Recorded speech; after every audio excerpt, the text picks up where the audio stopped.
Bismillah Rahman Rahim. Assalamu alaikum. This is Rustam, and I'm today going to record part 3 of my lectures on design features of language. So, what is language and what is its nature, and because it's a unique human faculty gifted to Homo sapiens. So, in order to know more about language, many efforts were made in the past, and particularly linguists Noam Chomsky and Charles Hockett, they discussed design features in order to know the nature of language. So this lecture is being recorded for BS English third students. Our course title is Introduction to Linguistics. So important note that enhance video quality by clicking three dots on to the right top corner, and or you can go to setting buttons on YouTube video frame at the bottom screen and enhance the video quality. Second option is that you can hold your Android phone horizontally and watch the video in full mode. Audience for this lecture is BS English third semester students. So language and the data or the text has been adapted according to their needs. I have consulted these books: Jayul's book Study of Language, Jan Achson's two books. One is The Articulate Mammal and second one is Linguistics and Introduction, and some sections from Dr. Tariq Rahman's book Linguistics for Beginners, Basic Concepts. So what is language? There are various definitions, but one thing in all definitions is common, that every definition says that language is a system, okay? And secondly, every definition says that language uses sound signaling system. As you already know, because I have been discussing all this in my previous lectures, that every language is basically a set of limited number of sound units. Like English has got 44 basic units or 44 basic phonemes. Urdu has got 57 phonemes. Likewise, every language on an average uses 30 to 40 basic sounds. So language is a sound system, okay, sound signaling system. Here is one definition: a communication system using arbitrary symbolic signs, a specialized sound signaling system that appears to be genetically programmed to develop in humans. Then language is a patterned system of arbitrary sound signals, characterized by structure, dependence, creativity, displacement, duality, and cultural transmission. Okay, these are the three definitions which I have picked randomly from an array of so many definitions. And here I would like to mention that although language is composed of sound signaling system, but it indicates that language is speech. Yes, language is speech primarily, but we can also transfer these sounds into other media like visual media. Written symbols are sign language, American Sign Language, or we can transfer these into tactile media like braille. Non-sighted people use embossed engravings in a special paper, and that paper is known as braille system. So it means they are also using language. So language is primarily speech. And here I would like to mention these two American linguists. One is Hockett, who in the 1960s, rather he gave a series of lectures stretching over 10 years, and he initially mentioned 13 features of human language, and then later on added 3 more. And Charles Hockett said that human language has got 16 features, design features. And Chomsky in his syntactical structure, written in 1957 in response to behaviorism theory, he also mentions a few designing features. Particularly focuses on 10 features. So these features have been divided into two categories. In category number 1 we have unique features or core features, or you can say key features. These are the features which are found only in human communication system, that is human language. They may exist in some degree in animal communication systems too, but they are peculiar to Homo sapiens communication system. These are displacement, duality, discreteness, cultural transmission, arbitrariness, productivity, and structure dependence. I have already covered these features in my 2 previous lectures, so you are requested to listen to those lectures. Today I'll talk about other features, okay, like vocal auditory channel, reciprocity, rapid fade, prevarication. Then we have non-directionality, turn taking, semanticity, and spontaneous usage. Let's quickly jump to the last this one, vocal auditory track. Okay, let me scroll up and get to the actual okay, this one, vocal auditory channel. So uh, not only humans but even animals, they use sound vocal tract, okay, vocal organs. Sounds are produced with vocal organs like lungs, teeth, tongue, vocal cords, and received through hearing mechanism.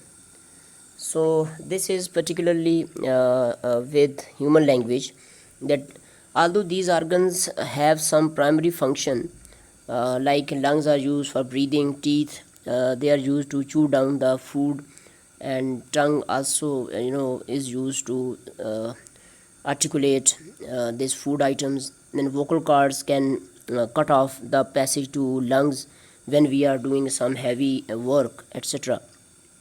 But they are we also use these vocal organs in order to create and produce sound signals, okay. So what are the advantages of this medium? That is that we can send messages, signals, sound signals in the dark and even in the dense forest, okay. And this leaves the body free to carry on other activities at the same time. And second is that we can send wide varieties of messages.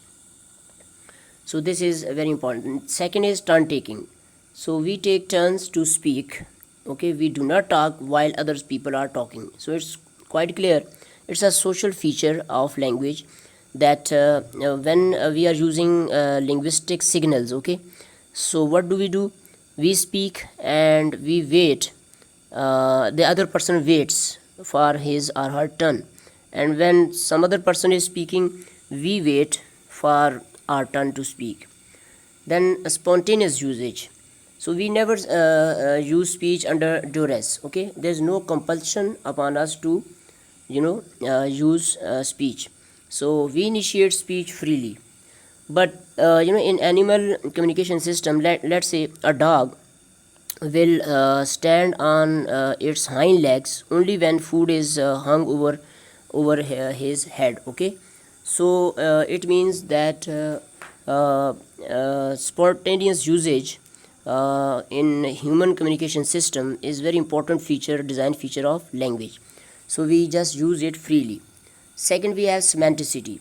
So in our sound symbols we use sound symbols to mean or to refer to objects and actions, okay. Let's give you an example of animal communication system. When a hen notices a fox coming, so a hen will utter only this one single signal, that is danger signal, to cover the totality of the situation. That it will say, it will utter like in Hindi or Urdu we say kukurku, like this. It means that it is going to utter this signal to indicate some danger around, okay, total situation. But if a human is present, so human is going to name the object. It will say fox is coming. So semanticity means that we can name the objects, okay. And let's say a four-legged contraption we can sit on, we name it chair. Okay, although the naming system is arbitrary because it is based upon conventions. Okay, every society has got its own conventions to name objects or actions, like jump. So in English, the act of leaping in the air is known as jump, but in Urdu we say chlang. So the act of leaping into the air in Urdu, according to Hindko conventions, it is Urdu conventions, it is known as chlang, and in English it is known as jump. But yes, language has got semanticity. Rapid fade. So linguistic symbols or sounds are produced and disappear quickly. So this is another feature, but it is also common with animal communication system. We speak, we produce sounds from our vocal apparatus, and as soon as these utterances come into the atmosphere, they disappear. Prevarication is lying and deception. Human beings human language has this feature that we linguistic messages can be false. Okay, lying seems extremely rare among animals. Like you might have noticed that whenever we are going and someone bumps into us and asks how are you, even if we are having lot of problems, we usually say yes, I'm fine. Sometimes people offer you a cup of tea, and although you haven't had a cup of tea for a long time now, and you just simply say no, I have just had a cup of tea. Okay, so let's say you are hungry and you happen to reach someone's house to offer a fatiha, and it's a lunch time and you don't want to eat, and although you are hungry, so if when you are offered food you say मैंने अभी अभी खाना खाया है, although it is deception, it is lying. But human language can be used to deceive others or to lie about things, and this is very rare in animal communication system. Animals don't deceive and they don't lie. Actually, animal communication system is not as flexible as is our communication system. Animals have a fixed number of phrases, not phrases, rather fixed number of sounds or basic stock of sounds. On an average, every animal communication system has got around about 20 to 30 words or messages, and so it is very rare that they can cheat and they can deceive and they can use language for lying. Okay, reciprocity or interchangeability. It means that humans are transmitters as well as receivers of messages simultaneously. We transmit message, we send messages, okay, and someone receives them, and then the sender sends messages back to us and we become receivers. So we are sender as well as receivers. We are transmitters, we are speaking sometime, and then someone else speaks, we are listening. So this is known as reciprocity. Then non-directionality. So linguistic signals can be picked up by anyone within hearing or even unseen. So they don't have any directions. So whenever we speak, signals, that is sounds, signals, they spread all around us. So anyone can pick them up if he or she is nearby. Or even there is a wall between, okay, there is a opaque wall, and but our sound signals can be picked up. So I think these are some of the defining features. Let me take you back to the basic slide where I have mentioned design features. Okay, design features of language. So these are the features. Let me again read them out aloud.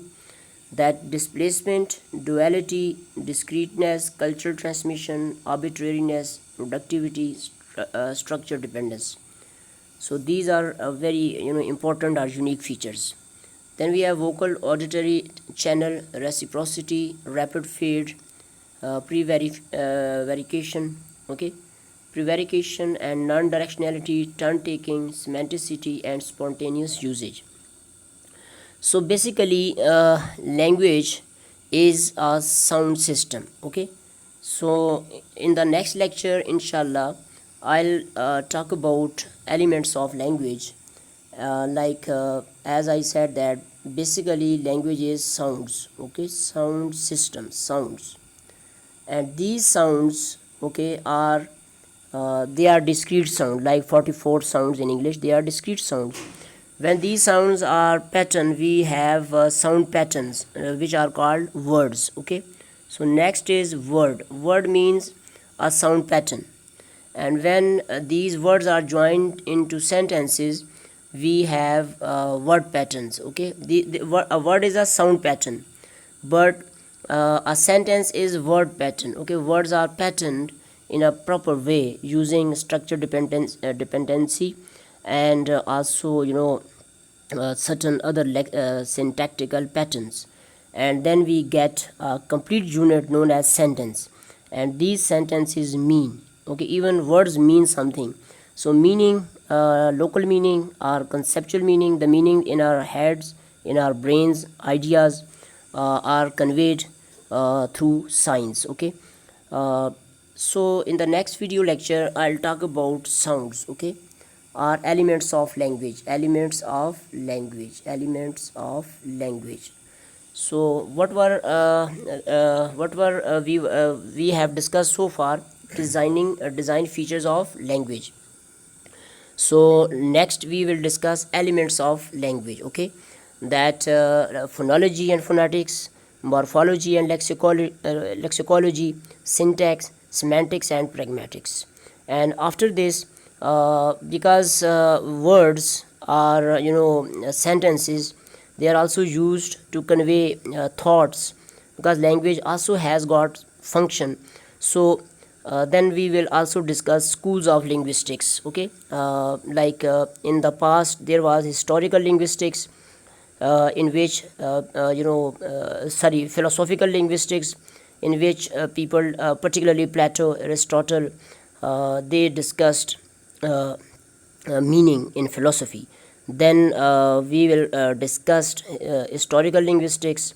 Then there are other, schools like structural linguistics, then generativism, okay.